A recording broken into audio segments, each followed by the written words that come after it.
दूसरी चीज, दीन उससे पूछना है जो मासूम हो।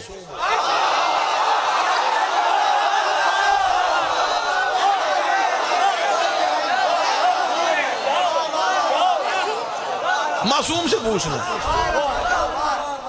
गैर मासूम अगर बात बताएगा तो बात में गलती होगी, उसकी बात में गलती होगी, हमारा दीन गलत हो जाएगा। आज बंदे पूछते हैं ना जी, जहां बंदे बैठते इत्तेहाद की बात करते, कहते समझ में नहीं आती, अल्लाह एक है, नबी एक है, कुरान एक है, काबा एक है, मुसलमान एक क्यों नहीं है।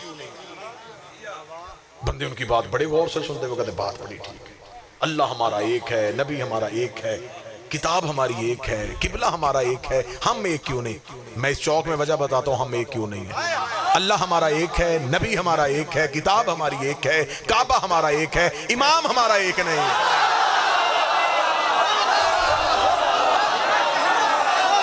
झगड़ा अल्लाह पे तो है ही नहीं, नबी पे भी नहीं है, कुरान ने भी झगड़ा नहीं डाला। झगड़ा आया है इमाम पे आके। हमने नबी देखा ही नहीं था, इमामों ने जो जो बताया, जिसने जिसे मोतबर समझा उसने उससे पूछ लिया। आज जाएं इस गांव में 4 5 6 7 मस्जिदें, किसने यहां हाथ रखे, किसने यहां रखे, किसने यहां रखे, कोई खोल के पढ़ो, और सारे कह रहे हैं कि हमारा तरीका रसूल वाला है। अब ये तो हो ही नहीं सकता कि नबी मुख्तलिफ तरीकों से नमाज पढ़ते, नबी तो एक तरीके से नमाज पढ़ते हैं। तो फिर मिर्जा साहब फयाज भट्टी साहब, मेरी बात ज़हन में आ गई कि जो काम दिन में नबी 5 दफा करते थे, उम्मत को अभी तक वो पता नहीं चला, गदीर तो एक दिन आया था।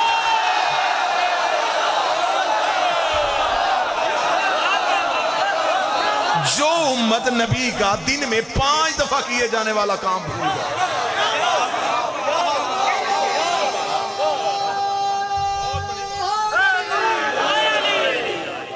कोई कह रहा है ये तरीका ठीक है, कोई कह रहा है ये तरीका ठीक है, कोई कह रहा है ये तरीका ठीक है, कोई कह रहा है ये तरीका ठीक है। जिसने यहां हाथ रखे हैं वो किसी को यहां नहीं रखने दे रहा, जिसने यहां रखे हैं वो खोलने नहीं दे रहा। मेरी नमाज ठीक, मेरी नमाज ठीक, मेरी नमाज ठीक, ये बहसे बाद में करना। नमाज किसकी ठीक है पहले आज तय करते हैं, इमाम किसका ठीक है।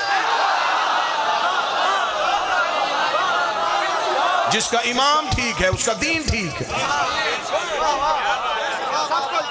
दीन लेना है हमने इमाम से, नबी को हमने देखा नहीं।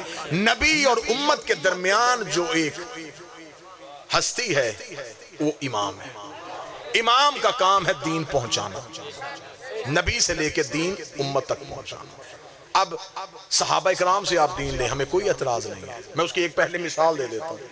मैं यहां पे मजलिस पढ़ूं, मजलिस पढ़ने के बाद फौरन 45-50 मिनट के बाद मैं ऐलान करूंगा जो मैंने पढ़ा, मेरे शहर में, मेरे फैसलाबाद में से कोई एक बंदा ऐसा उठे जो मेरी तकरीर मुझे लफ्ज ब लफ्ज सुनाए। अभी मैंने की है। इतने पढ़े लिखे बंदे, जदीद तरीन टेक्नोलॉजी के दौर में जिंदगी गुजारने वाले लोग मेरे सामने बैठे, मैं कहूंगा मेरी तकरीर लफ्ज ब लफ्ज मुझे सुनाओ। एक भी बंदा ऐसा नहीं है जो मेरी तकरीर सुनाए। मैं करूं चले एक बंदा ना सुनाए, 5 घंटे के लिए पूरा मजमा इकट्ठा होकर बैठ जाए और मेरी 1 घंटे की तकरीर मुझे वापस कर। आप एक दिन की, आप 5 महीने भी बैठे रहे, आप मेरी 1 घंटे की तकरीर मुझे लफ्ज ब लफ्ज वापस नहीं कर सकते। फिर ये मेरे बदे हाथ हैं, घर में बैठ के शियों को गालियां दे लिया करो, लेकिन एक लम्हे के लिए आज बिस्तर पे जरूर सोचना कि मुझ जैसे तालिब इल्म की 45 मिनट की तकरीर इतने पढ़े लिखे बंदों को याद नहीं रह सकती, तो चंद दिन पहले बुत छोड़ने वालों को नबी की पूरी जिंदगी याद कैसे हो सकती।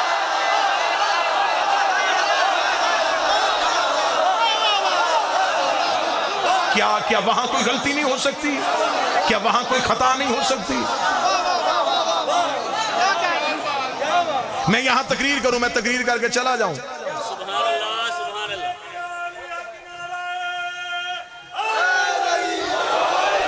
मैं यहां तकरीर करूं, तकरीर करके मैं चला जाऊं। कल कोई बंदा मुझे फैसलाबाद में मिले, वो कहे जी आप कहे थे आपने वहां पे ये तकरीर की, आपने ये जुमला कहा। मैं कहूंगा जी मैंने तो ये जुमला नहीं कहा। वो कहेगा जिसने मुझे बताया उसने तो कहा कि उसने ये पढ़ा। अब वो बंदा भी मजलिस में नहीं बैठा था, सुना भी उसने मुझे नहीं। इसका मतलब है कि उसे जिसने सुनाया उसने झूठ बोला।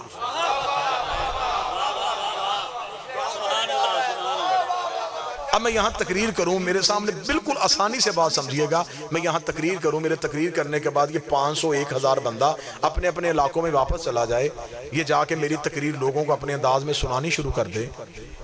और तकरीर मैंने एक की थी,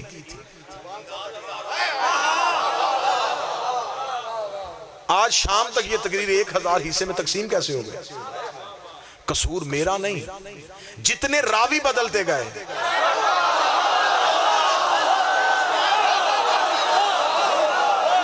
उतनी तकरीर बदलती गई। अब जब मैंने महीने शुरू किया, मैं पंडाल में आया तो पंडाल आधा था, मैं मिंबर पे बैठा, कुछ लोग और आ गए, मैंने तो गुफ्तगू शुरू की और लोग आ गए। 15-20 मिनट के बाद, 30 मिनट के बाद, 35 मिनट बाद लोग आने शुरू हो गए। अब ये मुझे भूल के बताओ, जो बंदा मेरी तकरीर में 35 मिनट बाद आया, उसे क्या पता कि मैंने पहले 35 मिनट क्या पढ़ा?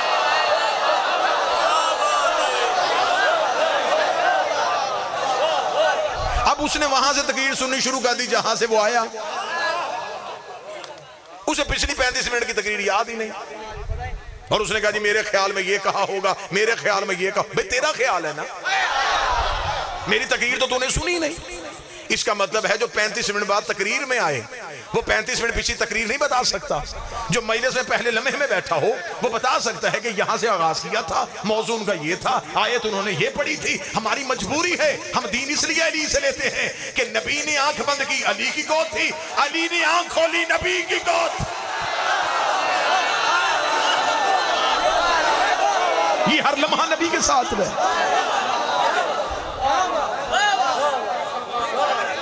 इमाम का मासूम होना जरूरी है। इतना मजमा तकरीर भूल सकता है। ये सारा मजमा जो है, मैं इनके सामने तकरीर करूं और तकरीर करने के बाद ये आज का दिन लफ्ज याद रखेंगे, कल मौजू भूल जाएगा, आहिस्ता आहिस्ता तकरीर खत्म होनी शुरू हो जाएगी। इंसानी हाफजे में इतनी वुसअत ही नहीं है, वो इतनी देर किसी चीज को महफूज नहीं रख सकता। लिहाजा तकरीर अपना असर खो गई। किस वजह से? इसलिए कि हाफजे मासूम नहीं थे।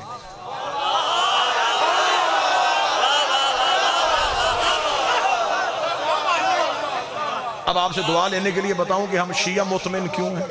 हम मुतमिन क्यों हैं? हम मुतमिन इसलिए हैं मेरा सुन्नी भाइयों कि आप जिंदा जीते जागते बैठे हैं, लेकिन आप तकरीर भूल जाएंगे। ये मेरे मजलिस में बिल्कुल मेरे सामने ये 2 बच्चे बैठे हैं, एक वो बैठा है, इनके हाथों में मोबाइल कैमरे, ये सुन भी रहे हैं, रिकॉर्ड भी कर रहे हैं। आप भूल सकते हैं,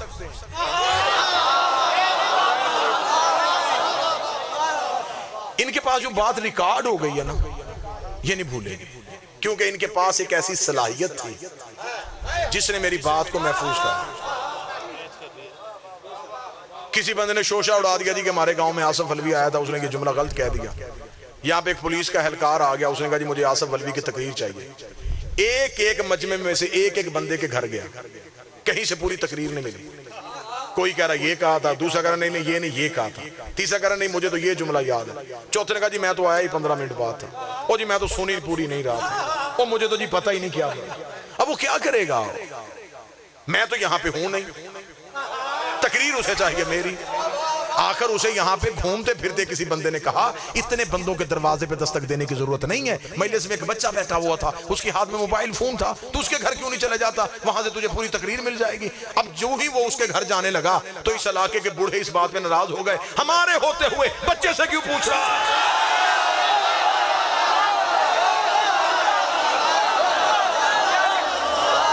हम गवाहियां दे रहे हैं, गवाहियां दे रहे हैं, हम बात बता रहे हैं। ये हमारी सफेद दाढ़ी नहीं देख रहा, हमारा बैठना नहीं देख रहा, ये उस बच्चे के पास क्यों जा रहा है? तो वो फौरन कहेगा हुजूर आप बैठे थे लेकिन आपको याद नहीं, उस बच्चे के पास एक सलाहियत थी जिसने उसके लफ्जों को महफूज कर लिया है। अगर वो सलाहियत हमारे हाथ में आ गई, 25 साल के बाद भी हम उसे दोबारा ऑन करें, ये वैसे ही बोलना शुरू कर देगा जैसे उस दिन बोल रहा था। ना लफ्ज बदलेंगे, ना तकरीर बदलेगी, ना लहजा बदलेगा, ना रवानी बदलेगी। कसूर हमारा सिर्फ इतना है कि हमने दीन अली से लिया है। नबूवत बोल रही थी, इमामत महफूज कर रही थी, नबूवत बोल रही थी, इमामत महफूज कर रही थी। 25 साल के बाद अली ने मदीने की मस्जिद में नमाज पढ़ाई, अंधे सहाबी ने चीख मार के कहा आज मोहम्मद वाली नमाज है।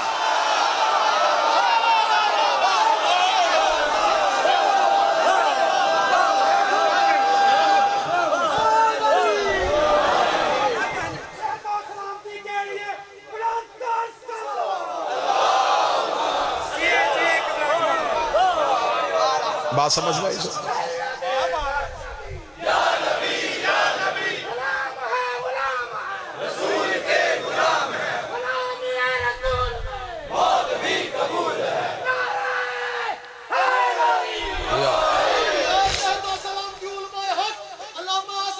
इमाम ज़माना की सेहत व सलामती के लिए बुलंदतर सलावात, वार से ज़माना की सेहत व सलामती के लिए बुलंदतर सलावात। मतलब दीन लेना चाहिए इमाम से। इमाम मासूम होता है। इमाम के लिए तख्त जरूरी नहीं है।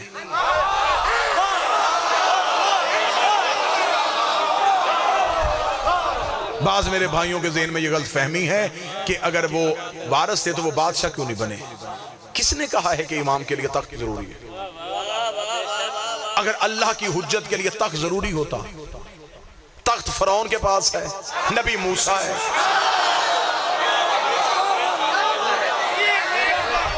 अजीज मिस्र बादशाह है और वो लानती है। यूसुफ कैद खाने में है और नबी है। अब इससे आगे बात को लेकर चलते हैं क्योंकि मुहर्रम करीब है। एक दो बातें मेरे अहले सुन्नत भाइयों के ज़हन में बैठ जाएं। फिर अगला सवाल यह है कि जब इमाम हुकूमत मांगते नहीं थे, फिर हर दौर का बादशाह उस दौर के इमाम को कत्ल क्यों करता था?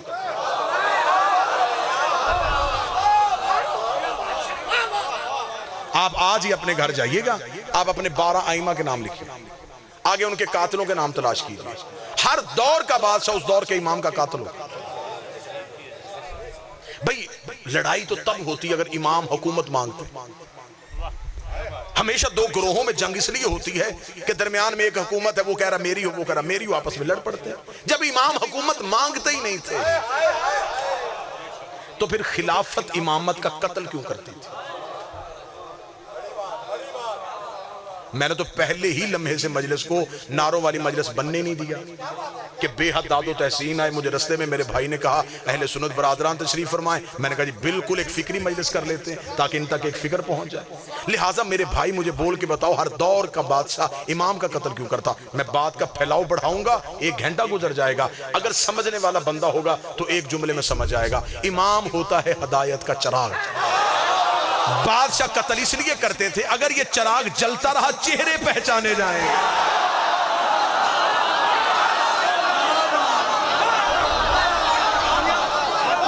और आप साहिबाने अक्ल बैठे हैं, चोर रोशनी का दुश्मन होता है। चोर हमेशा चाहता है अंधेरा रहे, कहीं रोशनी हो वो सबसे पहले रोशनी को बुझाएगा। चोर किसी को, कोई दुश्मन किसी को कत्ल करने के लिए लपके और अंधेरे में हो, चेहरा भी छुपाया हो, दूर से कोई लाइटर या कोई टार जला दे तो सबसे पहले उस रोशनी पे हाथ रखेगा कि अगर ये रोशनी मेरे चेहरे पे पड़ गई मैं पहचाना जाऊं। इमाम है अल्लाह की रोशनी। अहले इल्म से दुआ लेने लगाऊं, ये इमाम को कैद नहीं करते, ये जिस्म नहीं कैद करते थे, ये किरदार मोहम्मद को लोगों की नजरों से ओझल करते थे।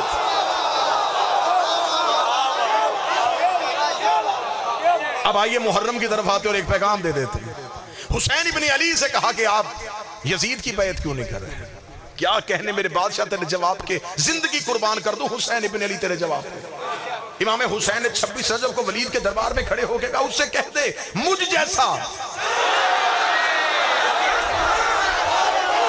जैसा तुझ जैसे की बैत नहीं करता। मेरे मालिक आपसे सिर्फ आपकी बैत का सवाल हो रहा है। आप कह देते कि मैं तेरी बैत नहीं करता। हुसैन ने कहा अगर मैं कह देता कि मैं तेरी बैत नहीं करता तो कल को मौरख लिख देता। सिर्फ हुसैन ने इनकार किया था, बस हुसैन ने इनकार किया था। मैंने कह दिया मुझ जैसा तुझ जैसे की बैत नहीं करता। अना हुसैन इब्न अली, जब मेरे बाप ने नहीं की थी मैं कैसे कर सकता?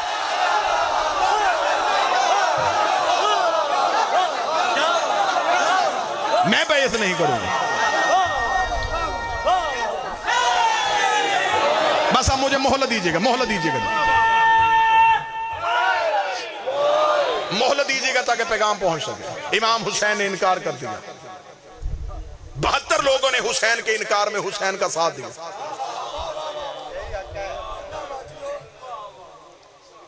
पूरी आलम इस्लाम में से सिर्फ 72 लोग मैं फजाइल पढ़ रहा हूं, फजाइल। हुसैन इब्ने अली के साथ चले। आज उन 72 के नाम, कबीले, वल्दियतें, शजरे, रंगतें कब तारीख में लिखा है। मेरा सुन्नी भाई तो मेरे रसूल की कसम है, आज से रिसर्च शुरू कर। जिन 72 ने हुसैन का साथ दिया उनके नाम मैं देता हूं। जिन लाखों ने यजीद की बैत की उनके नाम तू पूछ के आ।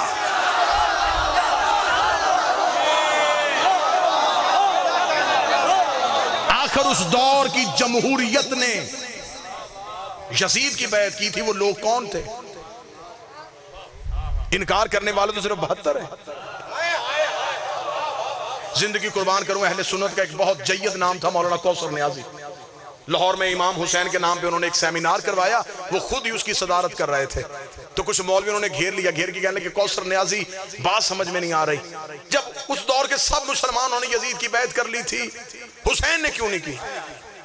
कौसर नियाजी ने अगला जुमला कह के जवाब ही पलट दिया। उन्होंने कहा जब सब ने बैत की थी हुसैन ने क्यों नहीं की? उन्होंने कहा जब हुसैन ने नहीं की थी सब ने क्यों की?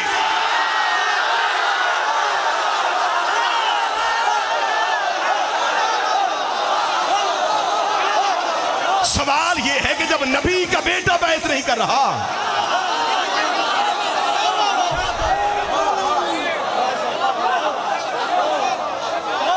आज फिर यजीदियत पलट के आ रही है। आज फिर तुम फिर असेंबलियों में बिल मंजूर करवा रहे हो कि इनके नामों के साथ अलैहिस्सलाम ना लिखा जाए। तुम कह रहे हो हुसैन के नाम के साथ अलैहिस्सलाम नहीं, हुसैन के नौकर अलैहिस्सलाम।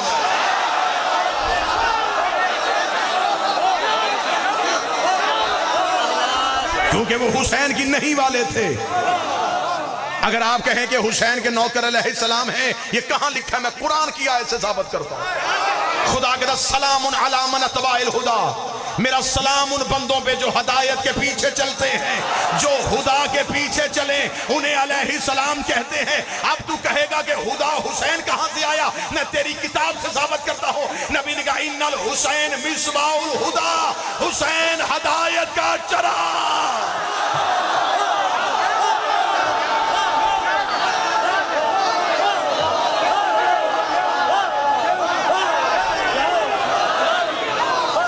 हुसैन चरागे हदायत, जिसने हुसैन की इत्बा की वो अलैहिस्सलाम हो गया।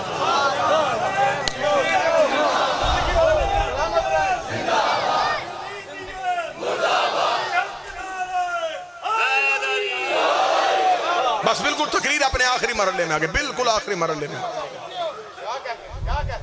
हुसैन ने कहा मैं नहीं करूंगा।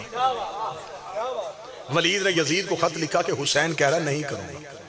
उसका कितने बंदे हैं हुसैन के साथ? उसका सिर्फ बनी हाशिम। उसका बस ठीक है, थोड़े से बनी हाशिम के लोग हुसैन के साथ हैं, बाकी दुनिया मेरे साथ है। हुसैन मदीना से 26 रजब को इनकार करके 28 को निकल पड़े। मैं फजाइल पढ़ रहा हूं। करबला पहुंचते पहुंचते हुसैन की नहीं 72 लोगों ने खरीद ली।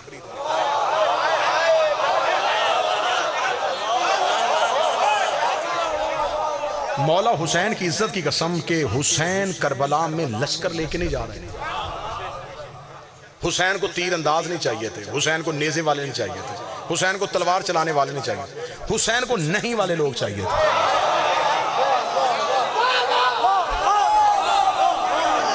तीर तलवार वाले हुसैन के पीछे आए। हुसैन ने मक्के से वापस किया। हुसैन ने करबला पहुंचते पहुंचते तक हुसैन ने लश्कर वापस किया। क्यों लश्कर वापस किए? हुसैन को लश्कर नहीं चाहिए थे, नहीं वाले चाहिए। अब मेरी गुफ्तगू सुनिए, इशारे बंद करो। अब जो नहीं वाले हुसैन को चाहिए, बिल्कुल नतीजा आने लगा जी बात का। हुसैन को जो नहीं वाले चाहिए थे, हुसैन ने कहां से लिए? कोई उस मुल्क से उठाया, कोई उस मुल्क से, कोई उस मुल्क से उठाया। हुसैन ने देखा कि कबीला कौन सा है, नस्ल कौन सी है, रंग कौन सा है। हुसैन ने नहीं वाले फूल इकट्ठे किए। इकट्ठे करके हुसैन ने करबला में अपनी नहीं सजाई। 9 लाख हुसैन की नहीं मिटाने के लिए आ गया। 9 लाख ने पानी बंद किया, नहीं बदली। 9 लाख ने प्यासा रखा, नहीं बदली।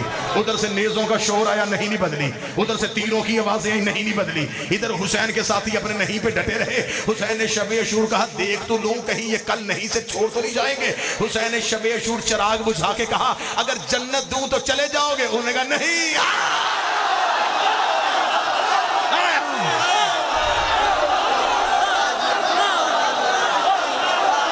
हुसैन ने सबसे बड़ा लालच, हुसैन ने दुनिया का सबसे बड़ा लालच,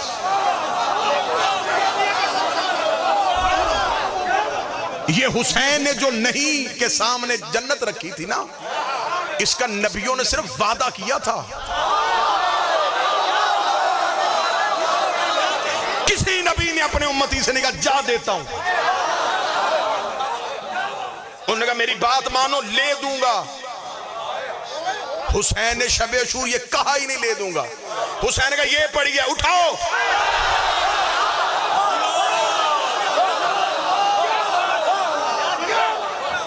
जन्नत ने तरसती हुई नजरों से हुसैन के नौकरों को देखा।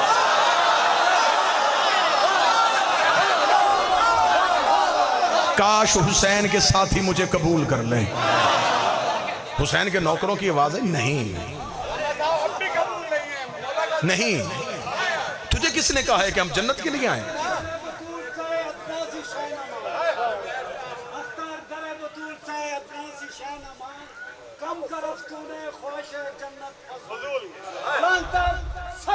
अल्लाहुम्मा सल्ली अला मुहम्मदिन व आले मुहम्मद। बड़ा खूबसूरत शेर अख्तर चिन्योटी का, लेकिन यहाँ पे इससे भी खूबसूरत शेर उस्ताद कमर जलालवी का है। उस्ताद कहते हैं, मातम के इवज फरदोस मिले,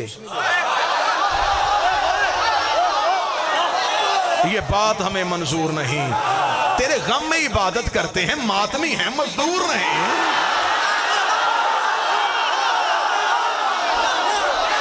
उजरत लेके मातम करें, लालच में मातम करें। हुसैन ने कहा नहीं, तो 72 ने कहा नहीं। लेकिन बात जहां से शुरू हुई वहीं पे आने लगी। इमाम का काम है दीन बचाना। बात खत्म हो गई है बिल्कुल जी। 72 लोगों ने हुसैन की नहीं का साथ दिया। ये अपनी नहीं पे पक्के हो गए, ये जन्नत से भी नहीं खरीदेगा। हुसैन का जन्नत दोनों का नहीं। हुसैन को पता चल गया अब ये नहीं पक्की हो गई। जो जन्नत से नहीं बिक रहे, जो किसी लालच में नहीं आए, जो किसी तीर तलवार से घबराए ही नहीं। यजीद ने कहा जब तक ये हुसैन के साथी हैं तब तक ही नहीं रहेगी। हुसैन कत्ल हो जाएगा, नहीं कत्ल हो जाएगी। फजाइल सुनना, हुसैन ने 10 मुहर्रम असर के वक्त, मैं बिल्कुल इरफानियत में मजलिस लेके आने लगा। हुसैन ने 10 मुहर्रम करबला की रेत उठा के कायनात में बकेरी, उसके जर्रे पूरी कायनात में फैले। मैं फजाइल पढ़ रहा हूं, वो करबला की रेत हमारे जमीर में आ गई, हमारी रूहों में आ गई, हमारे लू में आ गई। हम उस नहीं वाले कबीले में आ गए।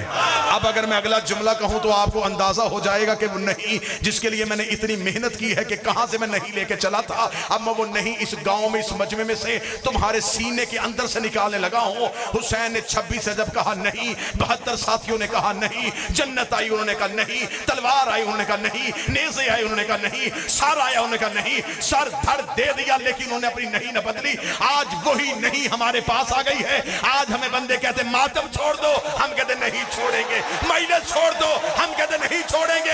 अलीयुन वलीउल्लाह छोड़ दो, नहीं छोड़ेंगे।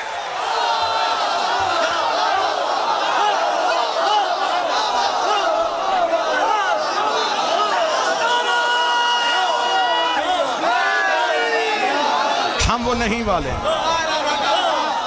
हमसे हाँ नहीं कही जाएगी, हमसे हाँ नहीं कही जाएगी।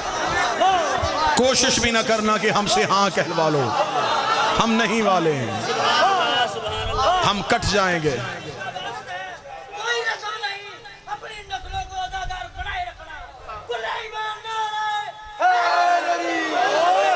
बात पहुंच गई सरकार, बात पहुंच गई अच्छे तरीके से। बस ये बड़े मुझे आवाज पहुंचाने दो।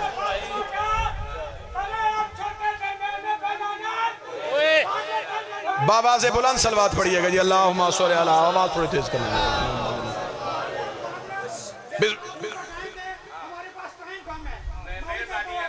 बस आखिरी बात, पैगाम आप तक पहुंच गया, पैगाम मेरे अहले सुन्नत भाइयों तक पहुंच गया। अब इमाम हुसैन ने, अब मैं करबला का एक सतर में हुसैन का फैज बताऊं और आपको सुनाऊं। मैंने पहले कहा था यकीनन वल्लाबा हुसैन के नारे और दाद के लिए मजलिस की इब्तिदा ही नहीं की, मजमून ये सोच के शुरू नहीं किया, सिर्फ पैगाम पहुंचाने के लिए। इमाम हुसैन से पहले 4, मैं फजाइल पढ़ रहा हूं, सैयदों के 4 कत्ल मदीने में हुए और चारों के कातिल छुप गए।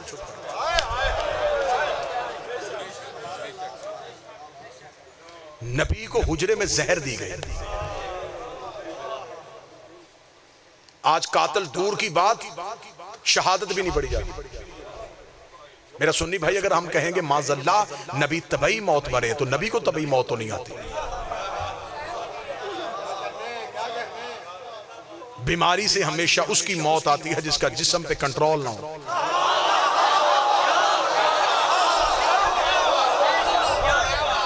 जो अपने जिस्म के तवाज़ुन को बरकरार रखे, कोई चीज बढ़ जाए कोई चीज घट जाए, तो जिसका कायनात पे कंट्रोल। दूसरी बात, अगर हम कहेंगे कि नबी तबई मौत मरे, तो फिर 1.25 लाख नबियों में से एक कसीर तादाद नबियों की ऐसी है जो शहीद हुए। हज़रत याहया ये शहीद हुए, इन्हें आरे के साथ चीरा गया। तो क़यामत वाले दिन हमारा नबी सैयदुल अंबिया कैसे होगा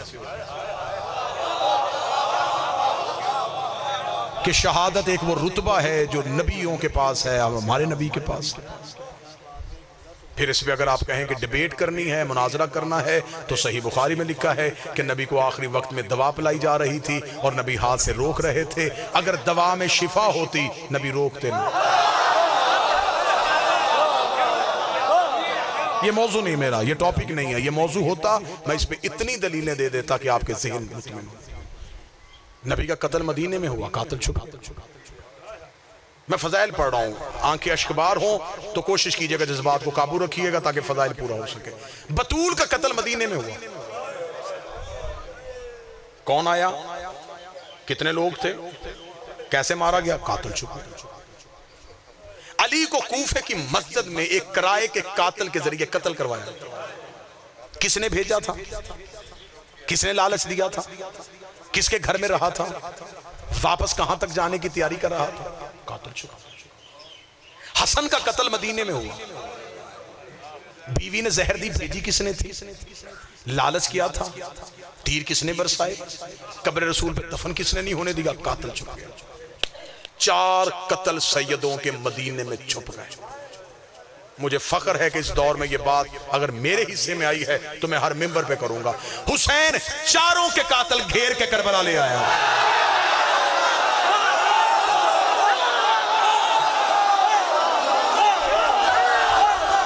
बादशाह हुसैन इन हाथों को सलामत रखे जिन्होंने ताईद की है। तुम्हारी ताईद बीबी के मुकदमे में बतौर गवाही के दर्ज है। हुसैन चारों के कातिल घेर के करबला में ले आए। हुसैन रात को कत्ल नहीं हुए, हुसैन ने दिन की रोशनी का इंतखाब किया। हुसैन हथेली जैसे सहरा में लेके आए। हुसैन ने किसी एक को दरख्त के पीछे भी छुपने नहीं दिया। हुसैन ने साफ चेहरे मुअर्रक को दिखा दिया। वहां 9 लाख चेहरे पे दाढ़ियां, मुअज्जिन की अजान, बिस्मिल्लाह, जुबान से जाहिरी कलमे की आवाज।